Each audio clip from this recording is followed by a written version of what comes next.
रोज शाळेतून जर आलं ना, तर पियू सिद्धीला काहीतरी वेगळं खायला लागतं. का आज तू घरी ये ना, तर आम्हाला हे बनवून ठेवशील ना संध्याकाळी शाळेतून आल्यावर खायला.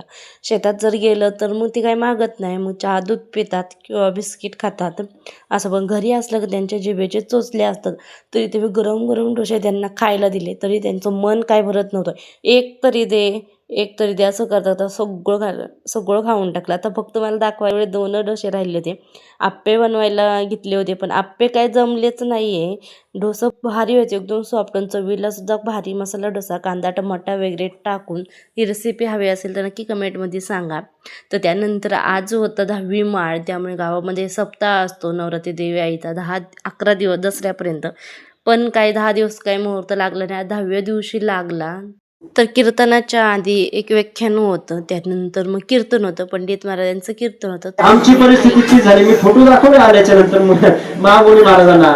डबल सीट जर त्या ठिकाणी गाडीवर बसलं की घरापर्यंत जाऊ शकतच नाही. फक्त सिंगल जर गेला तरी गाडी त्या ठिकाणी सायलेन्सर पर्यंत जाते. अशा चिखलामध्ये आम्ही घातलं, पण ते तरुण होतं, मला ते कोणाचं ऐकणार. म्हटलं काही केलं तरी पीक पाणी लावायचे. मला साहेबाच्या पाठीमागे लागायचं. म्हटलं सरपंचाने सांगितलं, उपसरपंच सांगितलं, मी हात जोडले, म्हटले बाबा करू दे तुझं वावर, त्या कोपऱ्याला पीक पाणी सगळं त्या ठिकाणी पंचनामा ह्या कोपऱ्यात झालं, दम धर जरा. म्हटलं नाही. मग म्हटलं काय करावं. मग लगेच होम मिनिस्टरला फोन लावला. घरच्या आल्याबरोबर त्या ठिकाणी त्यांनी पाहिलं. ओ म्हटल्याबरोबर यांनी पाठीमागं पाहिलं. महाराज काही त्या ठिकाणी बोलायची गरज पडली नाही, गपचूप गाडीला किक मारायला निघून गेलं. म्हणजे सांगायचं तात्पर्य असं आहे की नरसिंह त्या ठिकाणी महाराज राग अनावर झाला होता, हे मला सांगायचंय. म्हणून आपण इथे बाजूला गेलो. लक्षात घ्या, विठाला.